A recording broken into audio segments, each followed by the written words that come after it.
Ako ang inyong Lolo Pael at ito ang aking kwento.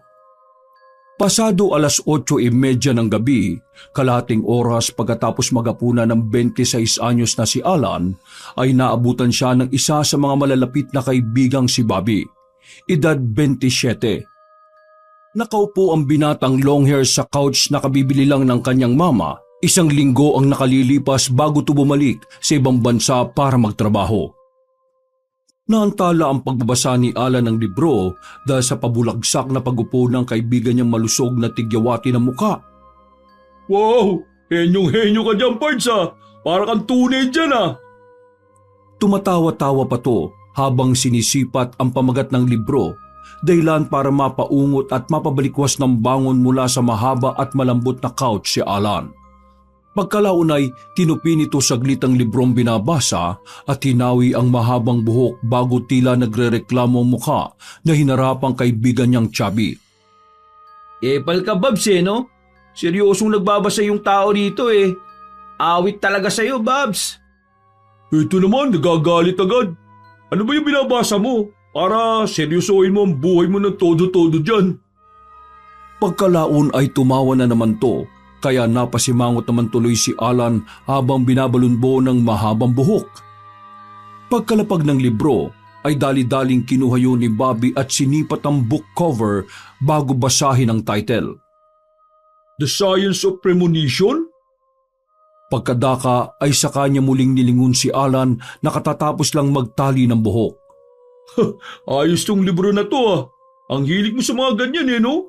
Pagkatapos mong magbasa, pairam naman ako dyan Hindi na natapos ng binatang chubby ang sinasabi dahil inagaw na kagad ng binatang long hair ang libro sa kanya at saka isunuksok sa kabilang dulo ng couch kung saan ay hindi maaabot ng kamay ni Bobby. Damot ah! Damot ka dyan. Akala mo talaga mahilig siyang magbasa no? Tumigil ka nga, Babs. Baka maubos niya yung taba mo dyan sa tiyan Itong libro hindi mo pa natatapos. Lo, grabe siya sa akin May nabasa rin naman akong ganyan about sa premonition O talaga, judgmental ka masyado. Ngumuso-nguso pa ang binatang chubby kaya hindi napigilan ni Alan na mapangiti bago sumagot. Wow, sige nga, anong libro yung nabasa mong may kinalaman din sa premonition? Bakit? May sinabi ba akong libro, ha? Pagkalaon ay dinukot nito ang cellphone sa kaliwang bulsa at pagkatapos ay nag-scroll sa kanyang social media account bago muling magsalita na parang nagyayabang pa. Eto sa FB mismo ko nabasa yung tungkol sa premonition. Ang sabi, nung unang panahon pa daw naniniwala mga tao sa premonition, bla bla bla bla bla bla. Ang dami namang sinabi nito. Basta ganun. Napakamot ng ulo si Alan kaya medyo nagulo ang pagkakatali ng buhok niya. Nagpatuloy naman ang binatang chubby sa pagsasalita kaya wala siyang nagawa kundi makinig dito. Ito, man, seryoso Ngayon ko lang din talaga nalaman yung parang pinaka-meaning ng premonition. Para ka palang may kapangyarihan dyan. Nakikita mo yung future tapos pwede mo siyang maiwasan. Ang gara nga lang kasi pampelikula pero sa tingin mo totoo ba talaga to? Saka yung isa pa ano nga bang tawag doon? Deja vu ba yun? Oo, deja vu nga yata yun. Tanga, deja vu yun. Anong sabong pinagsasabi mo? Adik ka ba? Busto, ang malaga naintindihan mo yung sinasabi ko. Pero eto, seryoso talaga par. Nabasa ko rin talaga na parang yung premonition, parang balisa ka lang sa mangyayari sa inaharap. Kumbaga, parang anxiety from future events. Basta, ganun. Gets mo ba? Napakamot ulo na naman tuloy si Alan kaya lalong nagulo ang buhok niyang nakatali. Alam mo, Babs, feeling ko talaga napunta na lahat ng laman ng utak mo dyan sa tiyan mo Ewan ko ba kung bakit napagtsatsagan pa kitang kaibiganin? Uy, grabe! Sakit mo naman magsalita. Hindi mo lang nilait pagkatao ko pati yung taba ko sinama mo pa. Ang hard mo, pre! Napangiti na lang si Alan bago mahinang binatukan ng kaibigan. Drama mo. Teka, nga pala, bakit ka ba nagpunta rito? Mag-alas 9 na. Pagkasabing yon, ay muling binulsa ni Bobby ang cellphone at saka hinarap ang kaibigang long hair. Una par, makikikain sana ako eh. Pangalawa, may sasabihin pala ako tungkol sa out of town natin. Napakamot ulo na naman si Alan sa ikatlong pagkakataon dahilan upang tuluyang mawala sa pagkakatali ang kanyang buhok. Inayos-ayos niya ulit yun saka itinali. Pagkatapos ay tumayo siya at muling nagwika. Tara na sa kusina. Habang kumakain ka, dun mo sa akin ikwento yung update sa out of town natin. Ready na ba yung mga troops? Magkasunuran silang nagtungo sa kusina at doon nga ay nilantakan ni Bobby ang natitirang ulam at kanin. Habang kumakain ay nagpatuloy sila ng conversation patungkol sa out of town nila na ilang araw na lang. So, ano nang update kina Crisanto, Dax at Elvis? Anong sabi nila?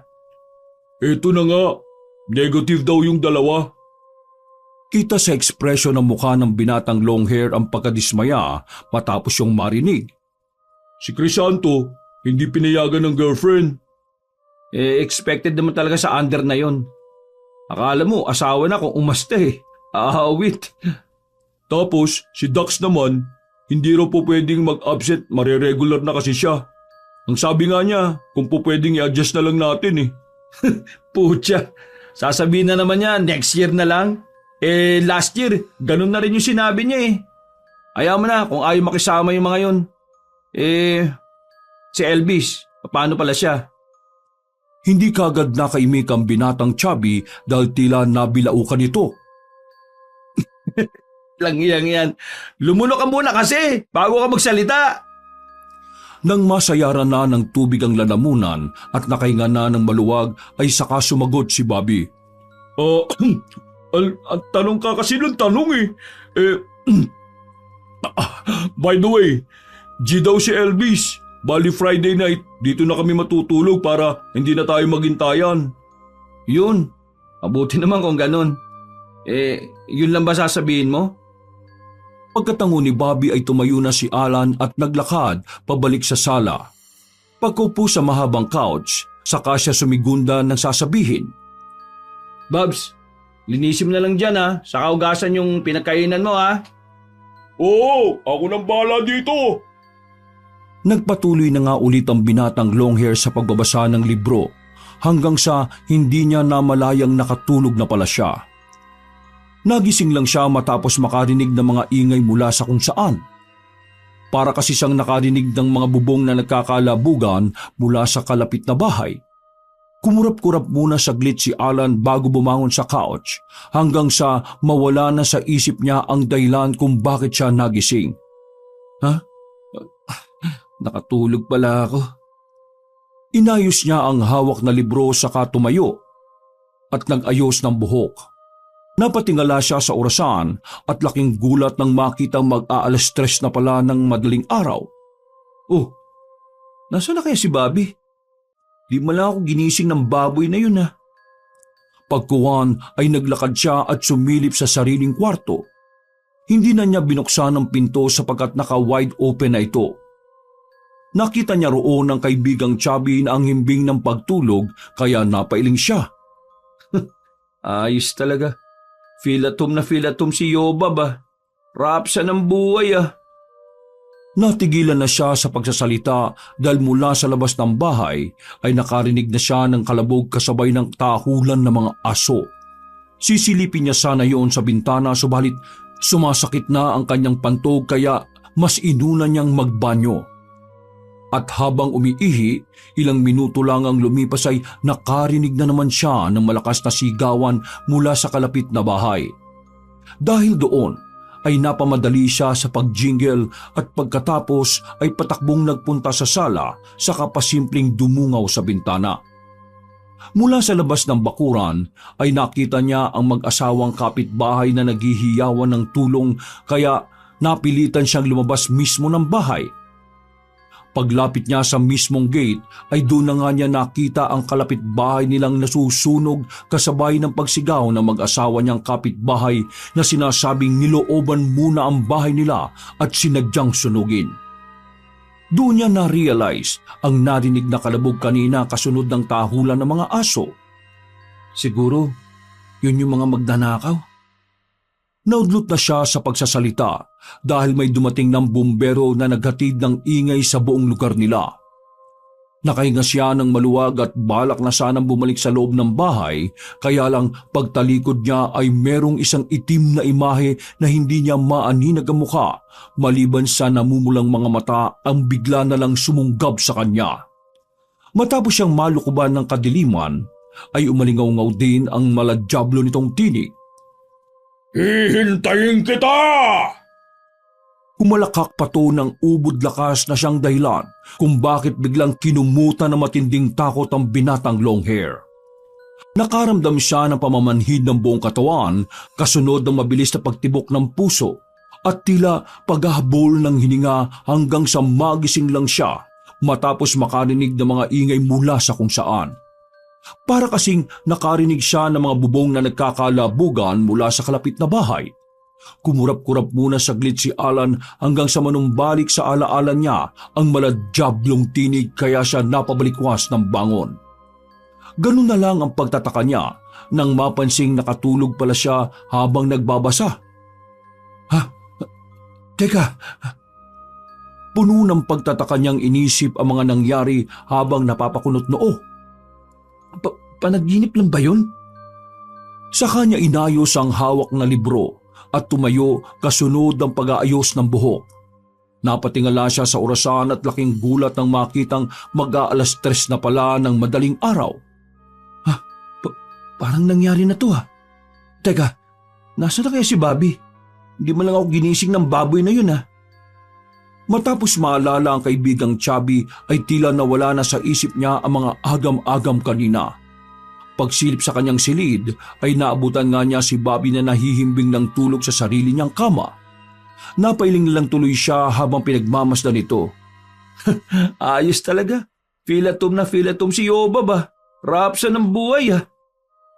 Natigilan na si Alan sa pagsasalita dahil mula sa labas ng bahay ay nakarinig na siya ng mga kalabog kasabay ng tahulan ng mga aso.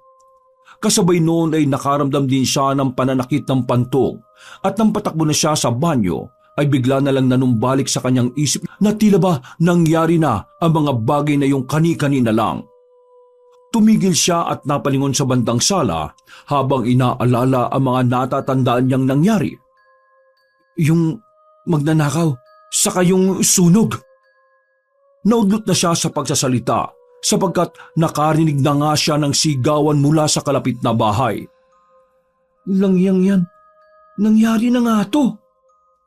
Marahan siyang nagpunta sa sala at pasimpleng dumungaw sa bintana. Mula sa labas ng bakuran ay nakita niya ang mag-asawang kapitbahay na nagsusumigaw ng tulong. Siyete, nangyari na nga talaga to. Pagkadaka ay lumabas siya ng mismong bahay at paglapit sa gate ay doon na nga niya nakita ang kalapitbahay nilang nasusunog kasabay ng paghingi ng tulong na mag-asawang nakatira roon. Ano to? Premonition? Doon sa panaginip ko? Napahawak lang siya sa dibdib habang pinagmamasdan ng bahay na unti-unting nilalamo ng apoy. At tila natauhan lang siya matapos marinig ang fire truck siren na umaalingaw-ngaw sa buong paligid. Habang nakatulala roon ay bigla na lang din sumagi sa isip niya ang maladyablong imahe at boses na lumukob sa kanya. Sa pagkakatanda ni Alan ay sa pwesto niya mismo nangyari yon, kaya naman kinakabahan siyang kumilos at lumingon sa likuran. Hanggang sa merong kumapit sa kanyang mga balikat dahilan para mapasigaw siya sa takot. Uy! Kung baka sigaw ka naman! Overreact yan! Pati tuloy ako sa'yo, nagulat eh! Hindi na nakaimik pa si Alan, pero gumaan ang pakiramdam niya matapos makita ang kaibigang Chubby. Anong meron? Bakit may wangwang? Ay! Putya! Kaninong bayang nasusunog? Nanahimik na lang sila pareho at sabay na pinagmasdan kung papaano apulahin ng mga bumbero ang bahay na natutupok ng apoy. Sa kabutihang palad ay naapula rin ang sunog na inabot ng kalahating oras. Nang makita ng magkaibigan na ayos na ang lahat, ay sabay na rin silang pumasok sa loob ng bahay at bumalik sa pagtulog. Pero hindi na rin dinalaw ng antok si Alan sapagkat pinagmumuni-munihan niya ang mga nangyari kanina na parabang nagkaroon siya bigla ng premonition. At ang isa pang pinangangambahan niya ay ang tungkol sa itim na imaheng merong namumula at nanlilisik na mga mata. Putya, ano kayo ibig sabihin ng nangyaring yun? Ang tinutukoy ni Alan nang sabihin niya yon ay ang tungkol sa itim na imaheng may namumula at nanlilisik na mga mata. Hindi na bago sa kanya ang premonisyon dahil noong bata siya ay mas madalas tong mangyari sa kanya. Sa katunayan, ang kakayahan niyang yun ang dahilan kung bakit naghiwalay ang kanyang mga magulang. Nakita niya kasi sa premonisyon ang pangangalunya ng kanyang tatay at sinabi niya to sa kanyang ina. Marami pang pagkakataong natulungan siya nito noon, pero sa isang iglap ay bigla na lang nawala ang abilidad niyang yun. Sa pagpasok ng taong to, matapos siyang aksidenteng mahulog sa hagdan at makomatose ng 3 araw, ay muli niyang na-experience yun. Kaya lang ay sobrang dalang. Pangatlong beses pa lang tungkol sa sunog at ang pinangangambahan niya ay ang itim na imaheng may maladyablong boses pati may namumula at nanlilisik na mga mata. Napa-sign of the cross siya bago ibaling ang sarili sa kabilang bahagi ng kama. Kaya lang ay napangiwi siya matapos makita ang nahihimbing na si Bobby habang humihilik. Langyang yan. Ano kaya talaga ako makakatulog nito? Ingay nitong yobab na to. Gamit ang unan ay ipinangtakip na lang niya to sa magkabilang tenga bago muling talikuran ng kaibigang Chubby. Makalipas ang ilang araw, sa wakas ay natuloy na nga ang kanilang bakasyon. Ito ang unang beses ni na Alan at Bobby na mag-out of town na sila lang dalawa. Wala kasi ang 3 pa nilang mga kaibigan na sina Crisanto, Dax at Elvis. Katulad ng napag-usapan na nila noong nakaraang gabi, si Crisanto ay hindi pinayagan ng kanyang girlfriend na mag-out of town na puro boys lang ang kasama dahil masyadong paranoid ang babae. Si Dax naman ay masyadong alipin ng trabaho habang si Elvis na nangakong sasama ay inindyan na naman sila. Nag-aalangan na rin sana si Alan na ituloy ang lakad sapagkat nitong mga nakalipas na araw ay madalas siyang napapaniginipan ng itim na imaheng may maladyablong boses, pati may namumula at nanlilisik na mga mata. Pero dahil sa lumaking pasaway si Bobby kaya kahit nagdadalawang isip ng binatang long hair ay itinuloy pa rin niya ang lakad. Nangako rin kasi ang binatang Chubby na sagot niya ang lahat sa out of town na yon dahil 2 lang naman sila. Ang naging kontribusyon lang ni Alan sa lakad na yon ay ang kanilang sasakyan. Mula sa bahay ng binatang long hair ay kaagad na nagbiyahe ang magkaibigan eksakto mag-alauna ng madaling araw. Ganoong oras kasi ang napag-usapan nila para masulit nila ang pagpunta sa destinasyon sa Mountain Province. Nagchat ako kay Elvis, yung unggoy na yun. Kahit kailan talaga napaka-Janero eh. Nagsabi pang hindi sasama kung kailan last minute na. Buraot din talaga yung taong yun. Humimas-himas pa si Bobby sa bilugan niyang tiyan habang ang isang kamay ay nakatuon sa kanyang cellphone. Napangiti naman bigla si Alan habang nakatuon ng atensyon sa pagmamaneho. Nako, Babs. Nung nagsabi yun na sasama siya, hindi na rin ako nag-expect, no? Parang hindi mo naman kilala yung Elvis na yan. Ganyan talaga yan siyempre kapag may asawa na. Yung asawa niya parang jowa ni Crisanto. Masyadong paranoid kaya hindi pinayagan yun na sumama sa boys out of town eh. Dahil sa sinabing yon ng binatang long hair ay napakunot noo si Bobby. Kaya ikaw, huwag ka magkaka-girlfriend ng paranoid ah. Di na mo ko. Oh, talagang may girlfriend ka? Loko, tababoy. Natawa siya habang ang sentro ng tingin ay sa kalsada pa rin. Uyo ka talaga sa akin kapag sinagot na ako ng nililigawan ko. Sige, Babs. Tuloy mo lang yan. Basta wag kang tutulad sa mga kaibigan natin ha. Tinan mo kami ng girlfriend ko. Kahit long distance. Hindi naman kami kasing OA ng mga girlfriend at asawa ng mga troops natin. Mahalaga ang tiwala sa relasyon, no? Dahil kapag walang pagtitiwala, mahirap makabuo. Siraulo ka talaga. Par, Kahit kailan, bastos ka. Sabay silang nagtawanan bago muling magsalita ang malusog na binata. Nag-reply na si Elvis. May sakit daw pala yung anak niya. Ba yan? Di niya naman sinabi kaagad. Nag-isip patuloy tayo ng kung ano-ano. Ganun pala. Replyan mo. Sabihin mo, get well soon kamo sa inaanak natin. Ganun na nga ang ginawa ni Bobby at ilang segundo lang ay nag-reply nga ng pasasalamat si Elvis na binasa niya para malaman ni Alan. Sana, masulit natin tong out of town natin kahit dalawa lang tayo. Parang sinabi mo naman na boring akong kasama. Kung nandito lang girlfriend ko sa Pinas, sasama ko yun eh. Hindi na boys out of town yun. Nagtawanan na naman sila habang patuloy sa pagtahak ng daan. Ganito na lang gawin natin. Inggitin na lang natin sila kapag nandun na tayo sa Mount Province para mainggit yung mga bokong na yun. Good idea yan, Babs. Mag-video call tayo sa kanila kapag nandun na tayo tapos mag-send ng picture sa GC natin. Marami pa silang mga bagay na pinag-usapan hanggang sa makapasok na ang sasakyan nila sa North Luzon Expressway. Mabuti na lang, mabilis ang biyahe natin ngayon. Patulog ka muna, Babs. Hindi na natapos pa ang binatang long hair sa sinasabi sapagkat pagsulyap niya sa malusog na kaibigan ay nakapkit na ito at mahinang humihilik. Napailing na lang siya at tila nakaramdam ng pagkainggit sapagkat para bang ang sarap-sarap na ng tulog ng kanyang kaibigan. Putya, sana all. Sarap ng tulog, sarap ng hilik. Nagpatuloy na nga siya sa pagdadrive hanggang sa kalaunan ay biglang bumagal ang pag-andar ng mga sasakyan. Napansin din ni Alan mula sa malayo sa kanyang unahan ang salitang pagkislap ng mga blinker LED light kaya nadako ang tingin niya roon. Ano kayo meron dun? May aksidente siguro kaya pala biglang bumagal ang takbo ng mga sasakyan. Wait. Pero at least makakapagpahinga muna. Napahikab siya na mahinang pinalo-palo ang bibig bago uminat ang katawan. Pagkatapos noon ay binuksan niya ang radyo at mahinang nagpatugtog para kahit papaano ay mabawasan ang antok na nararamdaman. Tinulugan na kasi siya ng kausap kaya medyo naboring na siya at medyo inaantok dahil sa mabagal na usad ng sasakyan. At ilang saglit pa ay hindi nga nagkamali ng hinala si Alan. Nadaanan nila ang pinangyarihan ng aksidente. Nakita niya ang yuping sasakyan na nabunggo sa likuran ng oversized cement mixer truck.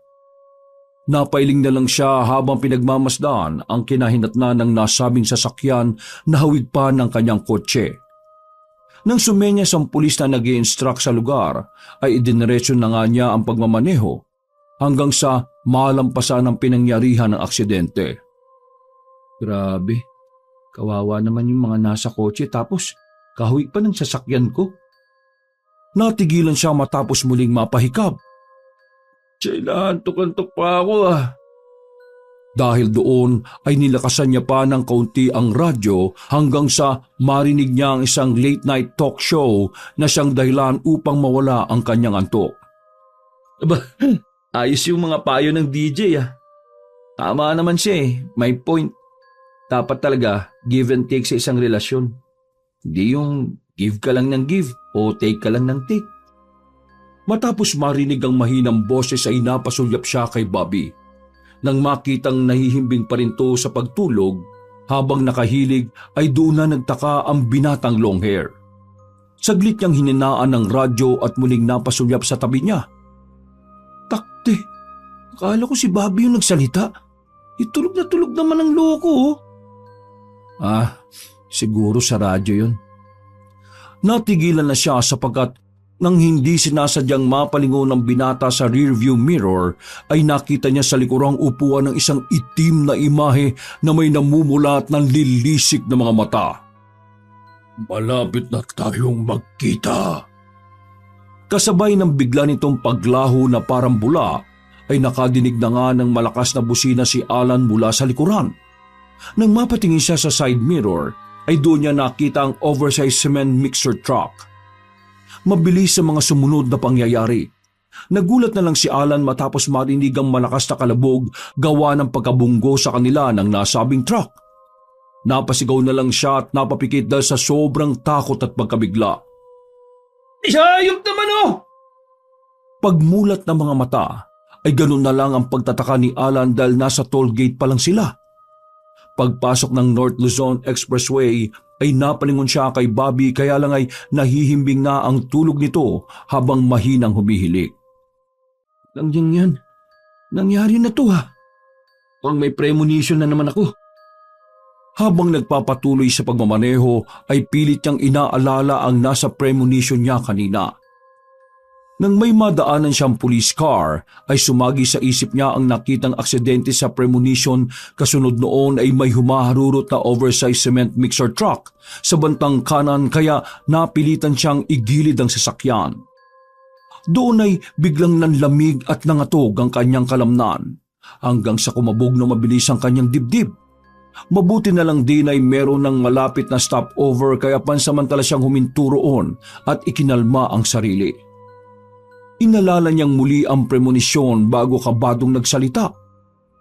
Kaya pala hawig ng sasakyan ko yung nakita ko kanina. Kami pala yung mabubunggo ng truck na yun. At nandun na naman yung itim na imahe. Pagkatapos siyang sabihin yon, ay unti-unti na namang nangilabot si Alan. Simula sa talampakan ay gumapang ang kilabot paakyat sa tuhod at napunta sa tiyan. Nang dumako ang kilabot sa kanyang dibdib, ay nagsimula na namang dumagundong ang tibok ng kanyang puso na parang mga nagkakarerahang maliliit na daga na gustong kumawala. Umikot-ikot to hanggang sa umabot sa kanyang batok, dahilan upang tila lumobo ang kanyang ulo dahil sa tindi ng nerbiyos. Napahawak sa dibdib ang binata na parang maiiyak na. Mabuti na lang din ay biglang nagising si Bobby at nang makita siya sa ganoong estado ay nawala kagad ang antok ng binatang Chubby. Oh, ano nangyari sa iyo, par? Ayos ka lang ba? Saka lumingali nga si Bobby sa paligid.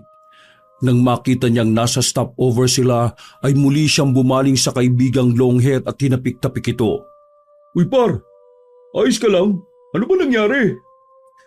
Bumuntong hininga na lang ulit si Alan hanggang sa guminhawa ang kanyang pakiramdam. Nang mawala na ang nerbiyos ay saka niya sinagot ang nag-aalalang kaibigan. Babs, ayos lang ako. Medyo inantok lang kaya nag-stop over muna. Napakunot noo si Bobby. Sure ka lang? Inanto ka lang? Namumutla ka kanina tapos parang nahihirapan kang huminga eh.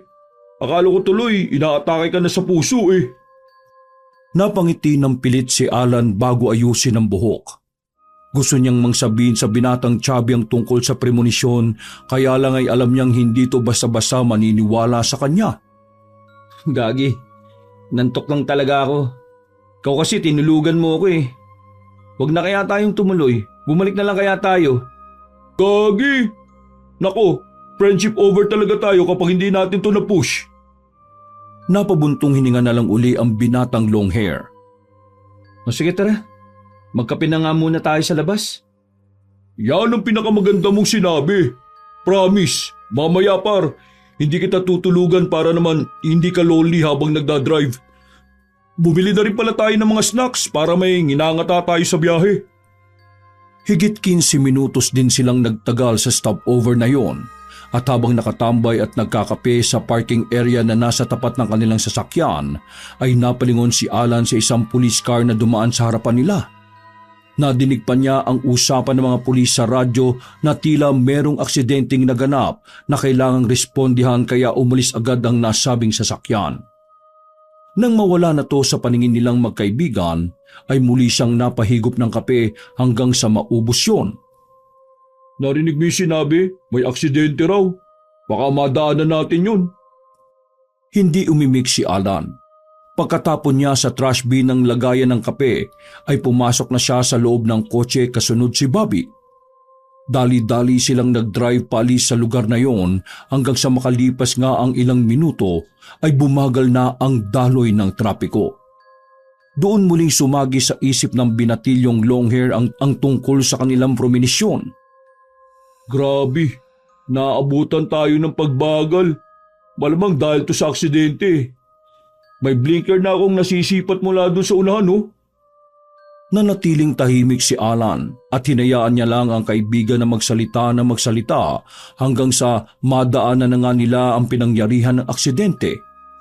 Nakita kaagad ni Alan ang oversized cement mixer truck at nang umabante pa siya ay doon na nga niya nasilayan ang nabunggo nitong kulay pulang kotse. Malungkot man subalit nakahinga pa rin siya ng maluwag dahil hindi na sila ang napahamak. Kung hindi ako nag-stop over, malamang kami ang madadali. Naantala siya matapos tapikin ni Bobby. Uy par, may sinasabi ka ba? Ha? Wala, Gasti. Sa kanya pinaharurot ang pagmamaneho hanggang sa makalayo sila sa lugar na yon. Laking pasasalamat ni Alan dahil na rin sa premonisyon niya na siyang dahilan kung bakit tila naiwasan ang aksidenteng yun. Tuwang-tuwa naman si Bobby nang muling bumilis ang pagmamaneho ng kaibigan niyang long hair. Wala siyang kamalayan na kamuntikan na silang malagay pareho sa alanganin. Mahabang oras pa ang lumipas, katulad ng usapan ng magkaibigan ay nagkwentuhan nga sila ng kung ano-ano upang hindi sila antukin sa biyahe. Makailang beses din silang nag-stop over para bumili ng makakain dahil napakatakaw ni Bobby. Nakailang kape na rin sila upang hindi makatulog sa biyahe. Langya, di nga tayo maaksidente at mamamatay kasi hindi tayo nakatulog. Ang kaso, mamamatay naman yata tayo sa atake sa puso dahil sa dami ng kapeng nainom natin. Parang nagpapalpitate na ako dito oh. Loko-loko. Baka maya-maya tulog ka na naman dyan dahil sa kabusugan. Hindi promise, sasama kita. Sige, sabi mo yan Nagtawanan lang sila habang patuloy sa pagtahak ng daan.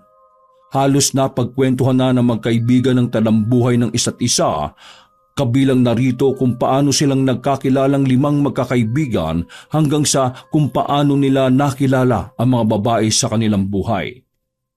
Marami pang narating ang usapan ni Alan at Bobby katulad ng politika, outer space, sports, hanggang sa mauwi na rin sila sa katatakutang usapan matapos mapadaan sa napakadilim na lugar. Mabuti na lang ay magaling mag-iba ng usapan ng binatang Chubby kaya hindi na rin nagtagal ang usapang horror. Maya-maya, na-realize na lang ng magkaibigan na umaga na pala at nasa parte na sila ng Mountain Province matapos sumambulat ang napakagandang sinag ng araw kasama ng makapal na hamog na dumaan sa kanilang ibabaw. Sa dami ng napagkwentuhan natin, hindi ko namalayan na umaga na rin pala. Ako nga rin Sa dami ba naman ang narating na kwentuhan natin biruin mo yun, nakalabas na tayo ng planeta. Napangiti sila pareho kasunod ng sabay ding pagtingala matapos matanaw ang arko ng isang sikat na lugar sa Mountain Province. Hanap muna tayo ng mapaparkan, tapos labas na tayo para makapag-picture. Makapang-inggit na sa mga kolokoy. Oo, tapos isesend ko to sa GC natin. Aasarin ko, pag-inggit, pikit. Bili na rin pala tayo ng souvenir. Oo, syempre naman Nang makapag-park na nga ng maayos ay dali-dali rin bumaba ng kotse ang magkaibigan. Nag-take nga sila ng magagandang tanawin at maraming selfie at groupie bago ipinasa sa kanilang group chat. Pagkatapos ay saglit silang namili ng mga souvenir hanggang sa mag-aya na ang binatang long hair kay Bobby. Nawala kasi sa focus si Alan matapos maaninag mula sa driver's seat ng kanyang kotse ang itim na imahe na may namumula at nanlilisik na mga mata. Nanumbalik tuloy ang takot niya katulad nung nasa North Luzon Expressway sila. Babs, tara na. Alis na tayo. Napakunot-noo ang malusog na binata pagkalingon kay Alan. Oh, ang bilis naman. Hindi pa ako tapos mamili ng mga souvenir Tangik, meron naman yan dun sa tutuluyan nating hotel Nagugutom na rin kasi ako. Tara na, bilisan mo na dyan. Hintayin kita sa kotse Wala lang nagawa si Bobby kundi sumunod na lang din sa kaibigan niyang long hair. Hindi na tuloy siya nakapili ng magandang souvenir. Magkasunurang pumasok ang dalawa sa kotse at kaagad na tinungo ang sunod nilang destinasyon kung saan sila mag-aalmusal. Isang classical na tipikal na kainan at tanaw na tanaw ang napakagandang mga bundok sa paligid. Laking mangha nila matapos makita ang natural na ganda ng kapaligirang na talaga namang nakakaginhawa sa pakiramdam. Kaya na-enjoy talaga nila ang pagkain ng almusal na saktong-sakto sa lugar na yon. Ang ganda ng tanawin no par. Akala mo painting lang siya Parang hindi totoo yung mga nakikita ko. Ang ganda kasi sobra. Pagkatingin ni Bobby sa kaibigang long hair ay napakunot-noo siya sapagkat tila ba seryoso to habang kumakain. Uy, ayos ka na ba par? Parang ang weird mo simula kanina nung nasa arko tayo Antok ka na ba? Gusto mong ako muna mag-drive para makaidlip ka? Tangik, kumain na muna tayo. Gutom lang talaga ako. Pakunwaring ngumiti si Alan para hindi mahalata ng kanyang kaibigan ang pangambang nararamdaman niya. Dahil doon ay napakibit-balikat na lang si Bobby bago nagpatuloy sa pagkain. Ninamnam na lang ng dalawa hindi lang ang pagkain kundi pati na rin ang magandang tanawin. Ilang minuto matapos silang makapag-almusal ay nag-aya si Bobby na mag-take ng picture at ganun nga ang ginawa nila. Nang isesend na sana ng binatang chubby ang picture sa kanilang group chat ay napansin niyang may tila itim na usok na nasa likuran ni Alan. Uy par, ang likot mo kasi Tingnan mo yung kuha mo blurry tuloy. Parang may usok tuloy. Hindi bale, send ko na to para maingit na naman yung mga unggoy na yun.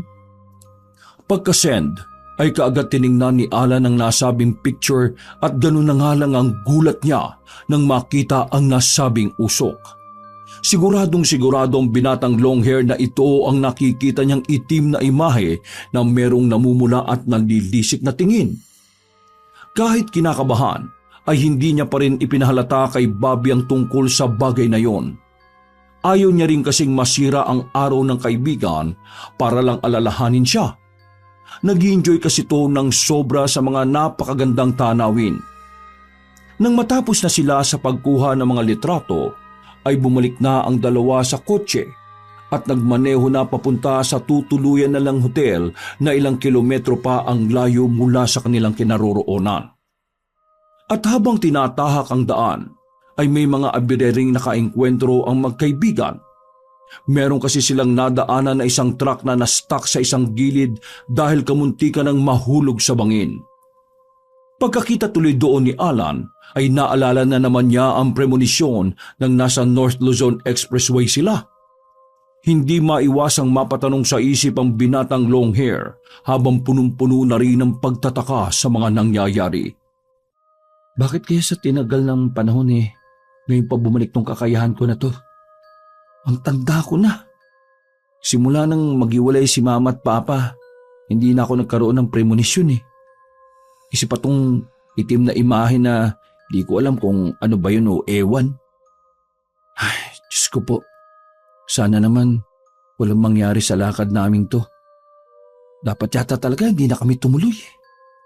Hindi na dapat ako nakinig sa kaibigan kong pasaway at talagang dapat hindi na kami tumuloy. Naantala na ang kanyang pag-iisip nang biglang magsalita si Bobby habang nilalagpasan nila ang nasabing truck. Grabe! Malimit pala talaga ang landslide sa mga ganitong lugar no? Napabuntong hininga muna ang binatang long hair bago kalmadong sumagot at pilit na ring itinatago ang pangamba. Oh Babs, maraming ganyan dito. Kasi last time may nadaanan naman kaming sasakyan na muntikan ng madaganan ng bato kasi may lumagpak sa harapan nila habang nagdadrive sila. Uso kasi talaga yung landslide dito at aksidenteng katulad nung sa truck na yun.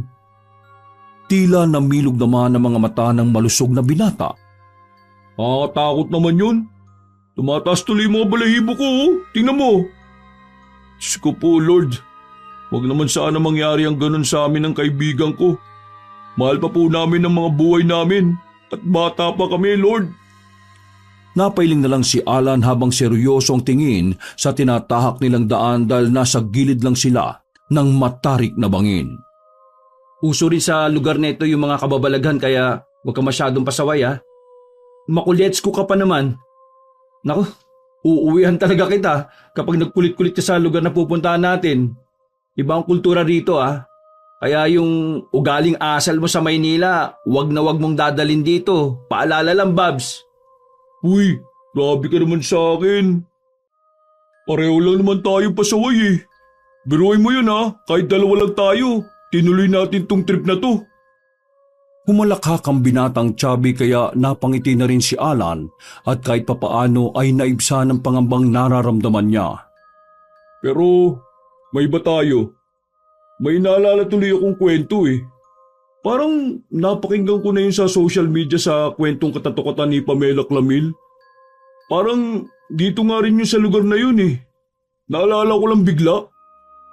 Saglit na napasulyap si Alan sa malusog na kaibigan bago kagad magbalik tingin sa daan. Oh, anong kwento naman yon? Basta, parang tungkol yun sa mga dinadaanan. To make the long story short, yung ganitong klaseng daan daw na prone sa aksidente madalas marami mga entity na nagpapagala-gala. Tapos, minsan umaangkas pa o nakikisabay. Dahil sa sinabing yon ni Bobby ay napatingin tuloy si Alan sa likod sa pamamagitan ng rearview mirror. Nang napansin yun ng binatang chubby ay nalingon rin siya sa passenger seat sabay balik tingin sa kausap. Parang bigla akong kinilabutan. Awit naman oh, kaga-aga. Naku, binabawi ko na yung kwento ko. Erase!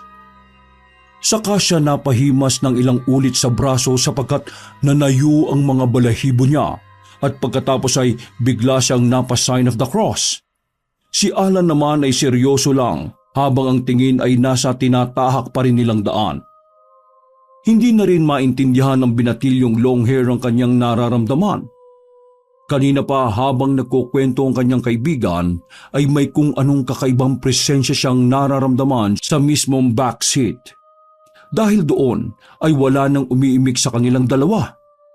Napahikab na rin si Bobby na tila nakaramdam ng antok dahil kanina pa sila parehong gising. Pwede na akong maidlip muna eh no. Umaga na naman eh. Hindi mo na kailangan nakausap. Tumango lang ang lalaking long hair kasunod ng pagpihit niya sa radyo. Dahil doon ay isinandal na nga ni Bobby ang ulo at saka pumikit.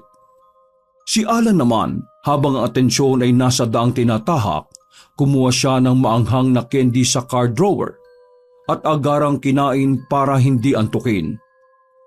Habang patuloy ang magandang tugtugin, ay nagpatuloy na rin siya sa pagdadrive habang si Bobby ay umiidlip naman.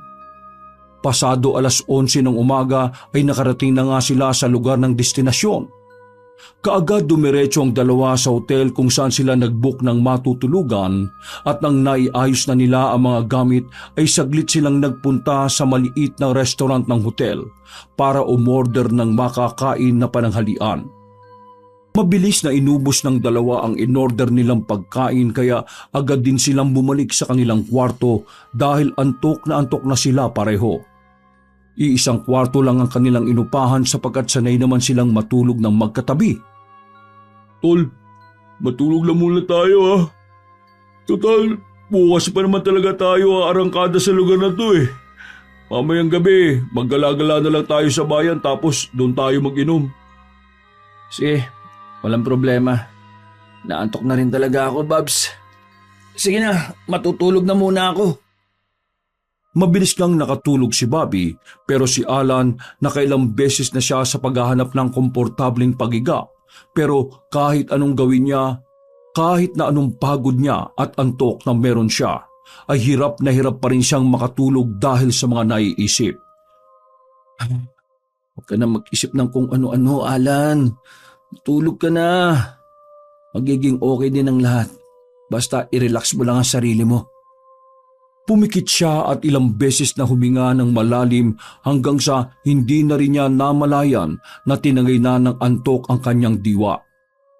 Makalipas ang ilang saglit, dahil sa kalikutan ni Bobby sa pagtulog ay napausog si Alan nang hindi niya namamalayan hanggang sa mahulog siya sa kama. Sa pagmulat ng kanyang mga mata, ay laking gulat niya dahil nakatayo na siya sa tabi ng kalsadang may malalim na bangin. Labis ang pagtataka ng binatang long hair dahil ang tanda niya ay natutulog lang siya kasama ng kaibigang Chubby. Nagpalinga-linga si Alan sa paligid, subalit wala siyang matanaw na kahit na ano. Mapatao man o mapasasakyan. Dahil doon ay nagsimula niyang tawagin ang pangalan ng kaibigan. Babs! Bobby! Nasaan ka? Umalingaw-ngaw ang tinig niya sa buong paligid kasunod ng muli niyang paglibot ng tingin.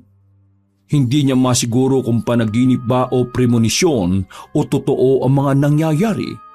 Kaya naman nagsimula na naman siyang kabahan dahil sa mga kakaibang ganap. At maya-maya pa nga, mula sa pinakadulo kung saang daan siya nakaharap ay meron siyang narinig na tunog ng kotse na tila ba humaharurot. Pagkalaon ay unti-unti na ngang naaninagan ng binatang long hair ang nasabing sasakyan. Habang papalapit to sa kanyang kinaroroonan ay mas lumilinaw ang pagkakakilanlan ng sasakyan. At ang masiguro niyang ito mismo ang kanyang sasakyan ay nabuhayan siya ng loob. Ang pangambang kaninang nagsisimula ng umusbong sa kanyang dibdib ay biglang napawi. Si Bobby na siguro nagmamaneho niyan. Saka tumalon-talon at kumaway-kaway bago humarang sa daan habang papalapit ito sa kanya. Babs! Babs! Ako to! Uy, huminto ka! Iyakas mo ko! Nang malapit na ang sasakyan ay umiwas to sa kanya at nilampasan na nga siya. Naaninag pa ni Alan ang itsura ni Bobby na nagmamaneho nga ng sasakyan. Para tong takot na takot at merong tinatakasan. Uy, Babs! Bakit mo ako nilagpasan? Sinundan niya muna ng tingin ng nasabing sasakyan bago ito habulin. Subalit kahit anong bilis ng pagtakbo ang kanyang gawin ay hindi umuubra. Pakiramdam ni Alan ay sobrang bigat ng kanyang mga paa. Nang muli siyang luminga-linga sa paligid ay sakalang niya din napagtanto na hindi pala siya naalis sa kinatatayuan. Anong nangyayari? Bakit hindi ako maalis sa pwesto ko? Bobby! Hindi mo ako! Uy, Bobby! Nandito ako! Sagad sa lalamunan na ang pagsigaw na ginagawa niya, kaya lang ay tila wala yung ubra. Nang hindi na niya natanaw ang sasakyan, ay saka naman siya nakarinig ng malakas na kalabog kasunod ng malakas ding pagsabog mula sa tinatahak na daan ni Bobby. Nakita siya ng makapal na itim na usok mula roon, kaya na-realize niya na nabangga ang sinasakyan ng kanyang kaibigan. Matapos yung ma-realize, ay doon unti-unting nanlamig na naman ang kanyang katawan hanggang sa makaramdam siya ng pamamanhid. Bobby! Hindi! Hindi ito totoo!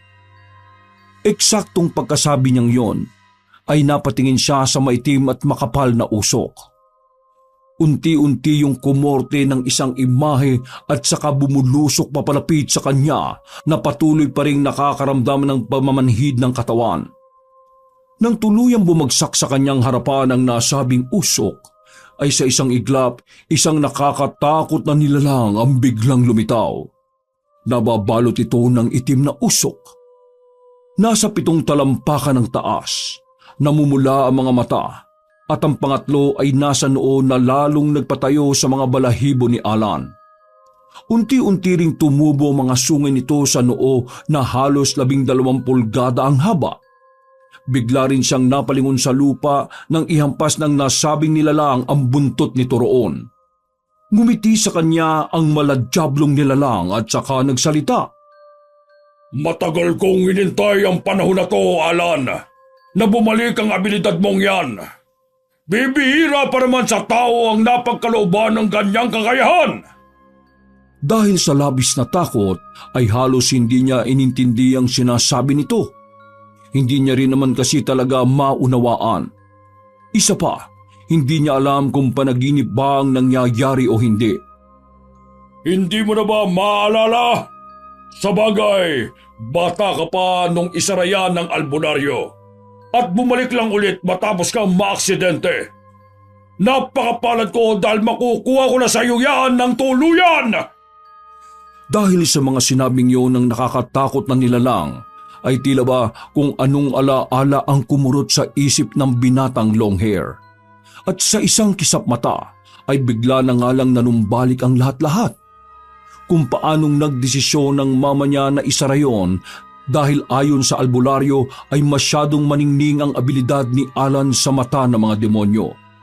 Kaya marami ang nagnanasa na makuha ang katawan niya. Halos tuluyang lumobo ang ulo niya matapos manumbalik ang mga yon. Para siyang nalulunod sa pagkatakot kaya nang makita siya ng nasabing dyablo ay humalakhak to ng humalakhak. Ngayong bumalik na ang kakayahan mo. Oras na para ako naman ang makinabang yan! Matapos sabihin yun ng dyablo ay bigla ulitong nagsausok. Umikot-ikot sa palibot ng binatang long hair ang makapal at maitim na usok na may nakakasulasok na amoy. Nagmistulang napagigitnaan si Alan ng isang ipo-ipo kaya naman mas lalo siyang nahintakutan. Hindi niya rin kasi alam ang gagawin pa dahil hirap na rin siya sa paghinga. Para kasing nauubusan siya ng hangin dahil sa ipo-ipo. Maya-maya pa nga, habang nakanganga at nakahawak sa sariling leeg, ay bigla na lang bumulusok ang itim at makapal na usok sa kanya. Pumasok to sa mismong bibig ng binatang long hair at kahit anong gawin niyang pagpigil ay hindi niya magawa. Wala siyang kakayahan na labanan yon sapagkat ito ang unang pagkakataon niyang makainkwentro ng ganitong bagay ng mag-isa lang.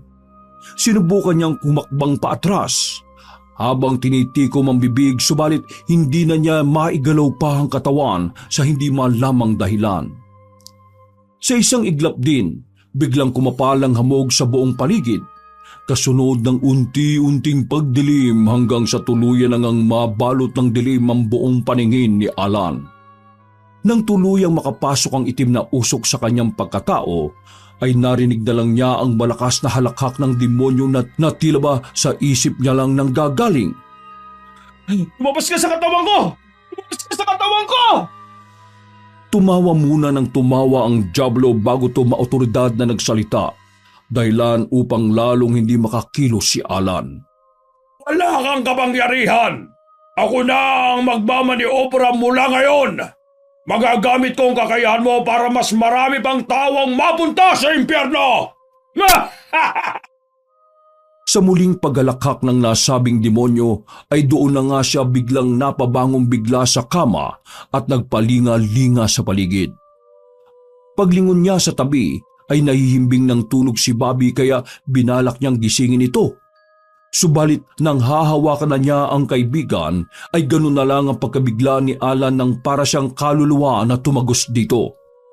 Kasunod noon ay bigla siyang napalingon sa likuran dahil sa tawa ng isang pamilyar na boses. Pagbaling niya roon ay nasilayan niya ang sariling katawan mula sa sahig na unti-unting tumatayo. Doon niya napagtanto na na-take over na nga ng tuluyan ng demonyo ang kanyang katawan dahil nakita niya pa kung paano mamula ang mata nun. Anong ginawa mo sa katawan ko? Umalis ka sa katawan ko! Sumenyas lang ang demonyong nasa katawan niya na manahimik bago mag-iwan ng nakakalokong ngiti. Ako nang bahala sa katawang to! Ako na rin bahala sa mga kaibigan mo! Ngayon, uunahin ko si Bobby! Ngumiti ito sa kanya na abot hanggang tenga kasunod ng malakas na paghalakhak, dahilan para magising si Bobby na kumukunot-kunot pa ang noo. Ano ka ba naman? Ang lakas mo naman kung makatawa. Para kang baliw. Alis na ba? Ngumiti ang demonyong nasa katauhan ni Alan habang ang totoong may-ari ng katawan ay takot na takot at naghihintay lang sa mga mangyayari. Tara na, Babs. Magdadrive tayo. Sige, maghilamos lang ako. Tuwang-tuwa ang demonyo dahil doon, habang ang kaluluwang si Alan naman ay ginagawang lahat para mapigilan ng kaibigan, pero kahit anong gawin niya ay hindi siya naririnig ni Bobby. Makalipas ang ilang minuto nang nasa kotse na sila, ay nag-drive na nga kaagad ang demonyo na nasa katauhan ni Alan. Ang kaluluwang si Alan naman ay panay pa rin ang awat sa kanyang kaibigan pero hindi talaga siya naririnig ni Bobby. Habang tinatahak nila ang daan papunta sa bayan, ay tuwang-tuwa pa ang malusog na binata sa pagkukwento hanggang sa nagimbal na lang siya at napasigaw nang biglang tumalon sa kotse ang demonyong nasa katauhan ni Alan. Dahil sa bilis ng pangyayari, ay hindi kaagad nakakilo si Bobby. Bago pa niya nahawakan ng manubela ay nabunggo na siya sa isang bato. Mabuti na lang din ay hindi nahulog ang sasakyan sa bangin. Anong ginawa mo sa kaibigan ko? Walang yakang demonyo ka! Bumangon ang demonyo na nasa katauhan ni Alan at saka nagpagpag ng gasgas nitong katawan. Humalakak lang ito ng humalakak, subalit nang magdatingan ng mga rescuer ay umarte-arte na to na tila nagpapaawa. Wala namang nagawa ang totoong si Alan sapagkat hindi siya nakikita ng normal na tao. Isa na lang siyang kaluluwa sapagkat inagaw na ng demonyo ang kanyang katawan. Dahil sa nangyaring aksidente ay dinalo sa ospital si Bobby at ang demonyong nasa katauhan ng katawan ni Alan. Gumawa naman ng paraan ng totoong nagmamay-ari ng katawan. Habang nakakonfine pa sa ospital ang malusog na binata, ay pinasok ng kaluluwa ni Alan ang panaginip nito. Doon ay nakita nga niya si Bobby sa isang sulok na umiiyak. Babs, Tol, bakit ka umiiyak? Bakit ka nandyan sa sulok? Gumising ka, Babs! Pagkakita ni Bobby sa kanya, ay ganoon na lang ang takot at galit nito kaya lumayo to sa kanya. Oh, bakit ka lumalayo? Nagtatanong ka pa? Nagmamangmangan ka pa? Pinagtangkaan mo ang buhay ko, Alan! Yung ginawa mo sa akin, hindi ko yung malilimutan kahit nandito na ako sa kabilang buhay! Babs, makinig ka sa akin. Alam kong hindi ka maniniwala pero totoo tong sasabihin ko sa'yo. Hindi ako gumawa nun. Pero bago yun, gusto ko lang sabihin sa'yo na hindi ka papatay. Nasa ospital ka ngayon, kaya nandito ako para gisingin ka. Bumangon ka para mabawi ko ang katawan ko laban sa demonyong umangkin nun. Naguguluhan ang malusog na binata sa sinasabi ng kaibigan niyang long hair pero nagpatuloy pa rin to sa pagsasalita. Please naman, Babs, paniwalaan mo ako. Kung tunay mo akong kaibigan, maniniwala ka sa akin. Bata pa lang ako, may demonyo nang gustong umangkin sa katawan ko. Saka ako na ikukwento ang lahat kapag nakabalik na ako sa katawan ko. Kaya gumising ka na, pakiusap. Humingi ka ng tulong sa mga kaibigan natin para mabawi ko ang katawan ko. Tawagan mong mama ko. Siya ang nakakalam kung sino ang lalapitan para makabalik na ako ng tuluyan. Hindi na natapos ni Alan ang sinasabi sapagkat para bang may kung anong humigop sa kanya sa kung saan. At sa isang kisap mata ay nakita na lang niya ang sarili sa isang maliit na silid. Nang igala niyang tingin ay doon niya nakita si Bobby na nagising na ng tuluyan kasama ang demonyo na umangkin sa kanyang katauhan. Isang buwan ang nakalipas ay sa panaginip nga lang nakikipag-usap si Alan sa kanyang kaibigan. Doon nga ay inilahad niya ang lahat-lahat. Natawagan na rin ang kanyang ina na nasa ibang bansa at pinatawag na nito ang albularyong tumulong noon kay Alan. Walang iba kundi si Manong Ibarra. Kaagad nga nilang isinagawa ang plano kung paano may babalik si Alan sa totoo niyang katawan sapagkat ayon din kay Manong Ibarra, habang nagtatagal pa ay lalong lumalakas ang koneksyon ng espiritu sa katawan hanggang sa tuluyan ng kumapit ang demonyo sa katauhan ng totoong si Alan. Nang hapong yon ay isinagawa na nga nila ang plano. Kahit natatakot ay nakipagkita ulit si Bobby sa demonyong nagpapanggap na si Alan. Tol, tara, samahan mo naman ako. Magaling na ako. Gusto ko makabawi sa'yo. Tagal na rin nating di nakikita simula nang naaksidente ako eh. Sure ka? Gusto mo bang ipag-drive ulit kita? Umiling-iling si Bobby na nakaramdam ng takot dahil naalala na naman niya ang aksidenteng nangyari. Ako, ikaw talaga pasaway ka. Naaksidente na nga tayo nung nakaraan eh. Sinabihan ka na nga rin ng mama mo na wag na munang magmamaneho. Baka mamaya atakihin ka na naman. Nasabi yon ni Bobby sapagkat ganoon ang pinalabas ng demonyong nasa katauhan ni Alan. na kaya sila nabunggo ay dahil sa nakaramdam siya ng paghihilo na tila ba inatake. Subalit walang kamalayan ng demonyo na alam na ng malusog na binata ang totoo. O sige, wait lang, magbibihis lang ako. Makalipas ang ilang minuto, matapos gumayak ay nagbiyahe na nga ang dalawa. Nagtataka ang demonyong nasa katauhan ni Alan sapagkat hindi pamilyar sa kanya ang lugar na kanilang pupuntahan, kaya kinumpronta na siya ni Bobby. Langya, saan ba tayo pupunta kasi? Nakakainis naman oh. Ginugoyo mo lang yata ako eh. Sige na, bababa na ako dito. Kapag hindi mo yan sinabi kung saan tayo pupunta. Natatakot man subalit pilit na nilalakasan ni Bobby ang loob para mailigtas ang kanyang kaibigan at makabalik na sa katawan nito. Ito naman, ang bilis-bilis mo ngayon magalit. Pagkuwan ay tumawa siya ng pilit at inayos ang sarili habang nakikipagsiksikan sa tricycle. Pagkatapos noon ay nag-isip siya ng pwedeng idahilan para hindi ito umuwi o hindi tuluyang mainis ang kanyang kasama. O sige, ganito na lang. Kunwari, hindi mo alam tong sorpresa ha? Kasi ang usapan namin ni Crisanto, Dax at Elvis so sorpresahin ka. Bukas na kasi ang birthday mo, di ba? Basta, umakto ko lang na kunwari na sorpresa rin. Ngumiti lang ang demonyong nasa katauhan ni Alan at saka nito tinapik-tapik ang malusog na binata bago hawiin ang mahabang buhok. Mga tao talaga, napakahilig niyong mang sorpresa. Di ba, Bobby? Saka ngumiti ng nakakalokong demonyong nasa katauhan ni Alan. Pagkadaka ay pinisil-pisil nito ang balikat ni Bobby hanggang sa dumiin niyo ng dumiin. Nang mapasulyap naman ang binatang chubby sa katabi, ay ganun na lang ang gulat niya sapagkat nanlilisik na ang mga mata nito. Sa tingin mo ba, hindi ko nakikita sa premonisyon na mangyayari to? Nadadali mo ako sa albularyong yon para palisin ako sa katawang to at tuluyang makulong, ha? Mas lalong dumiin ang pagkakapisil nito sa balikat ni Bobby kaya napaangil ang binatang chubby habang pilit na nagpupumiglas. Hayop ka! Dapat talaga sa ospital pa lang tinuluyan na kita eh! Ha? Tila nang hina ang demonyong nasa katauhan ni Alan nang biglatong sabuyan ng tricycle driver ng pinong asin. Pagkalaon ay nangisay-ngisay ito, kaya kaagad inihinto ng driver ang tricycle at muli niyang winisikan ng nasabing asin. Ayop kayo! Ano yan? Nangihina ako! Itim na asin yan na may basbas at orasyon galing kay San Miguel. Pagkasabi noon, ay saka siya bumaling kay Bobby na tila natataranta naman habang pinagmamasdan ng demonyo sa katauhan ni Alan na hirap na hirap.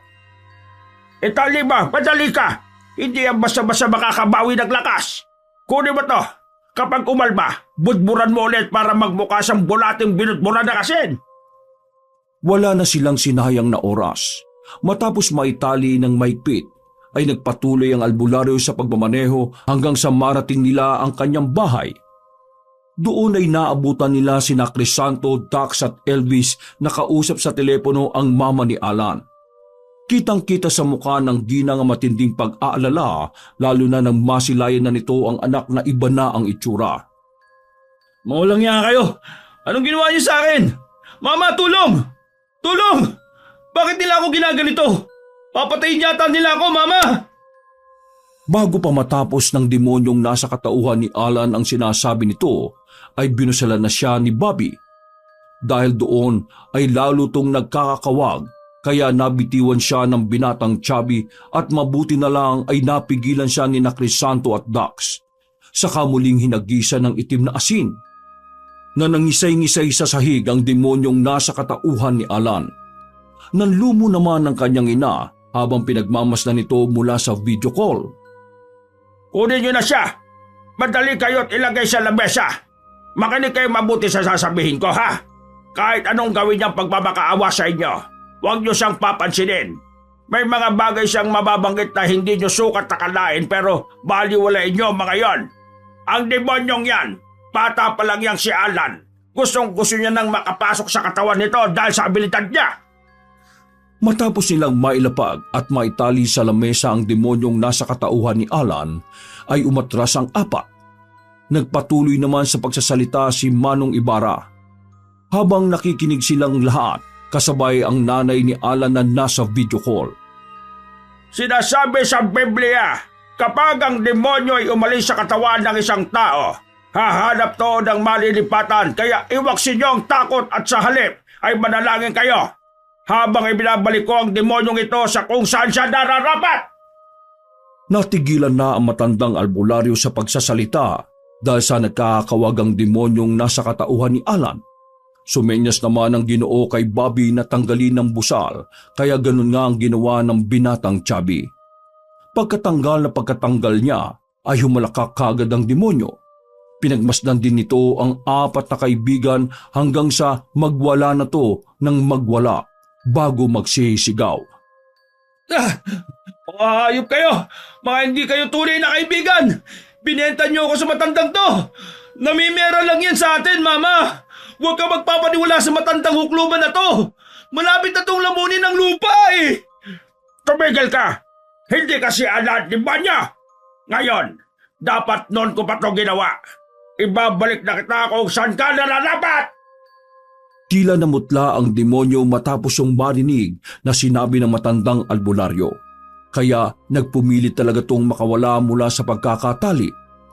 Dahil doon ay hindi na rin nakatiis ang apat na binata. Hinawakan nila ang mga paat kamay ng demonyong nasa katauhan ni Alan at pinigilan ng mga ito si Alan. Ano lang ang loob niya? Magsisimula na tayo! Kagad kumuha ng puting kandila si Manong Ibarra at sinindyahan ito pagkatapos ay ipinatak niya yun sa katawan ng nagwawalang demonyo. Pagkadaka ay nagsimula na rin siyang magwika ng mga salitang siya lang ang nakakaunawa. Mga orasyon upang malabanan ang gawa ng kadiliman. Nang matapos na ang unang panalangin, ay saka niya binalingan sina Bobby, Crisanto, Dax at Elvis na nakahawak pa sa paa at kamay ng demonyong sumanib sa katauhan ni Alan. Magdasal na kayo dahil magsisimula na ang tunay na kalbaryo. Pagkasabi niya noon, ay muli siyang nagbika sa mga salitang siya lang ang nakakaintindi. 10 ulit niya yung binikas at habang tumatagal ay palakas ito ng palakas. Nang matapos siya, ay biglang namatay ang sindi ng kandila.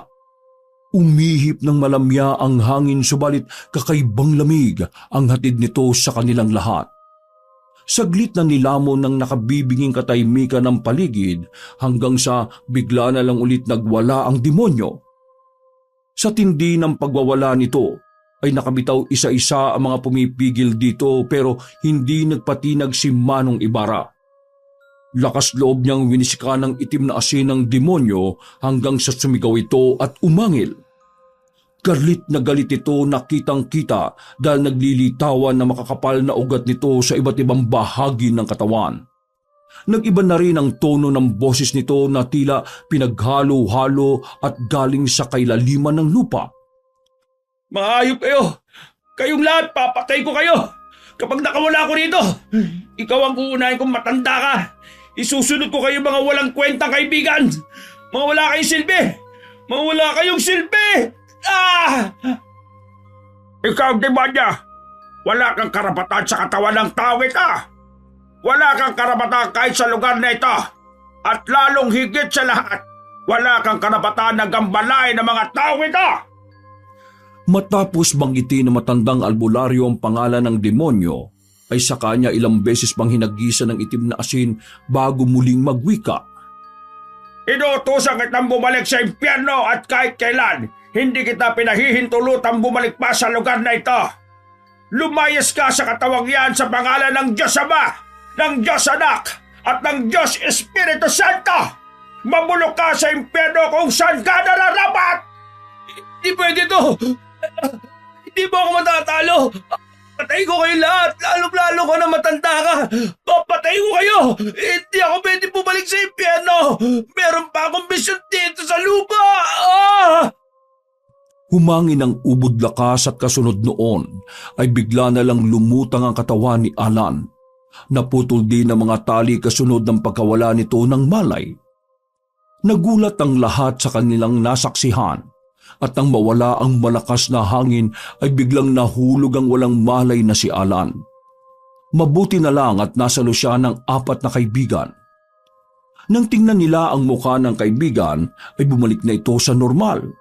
Wala na ang makakapal na ugat sa iba't ibang bahagi ng katawan nito hanggang sa maya-maya pa nga ay dumilat na si Alan.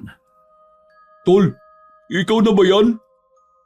Ngumiti muna ng tipid si Alan bago mag-okay sign sa mga kaibigan. Naugutom ako at nauuhaw. Pagkatapos ng pangyayaring yon, ay tuluyan na ngang hindi ginambala si Alan ng nasabing demonyo. Nagdesisyon na rin siyang tuluyang ipasara ang abilidad sapagkat gusto niyang mamuhay ng normal.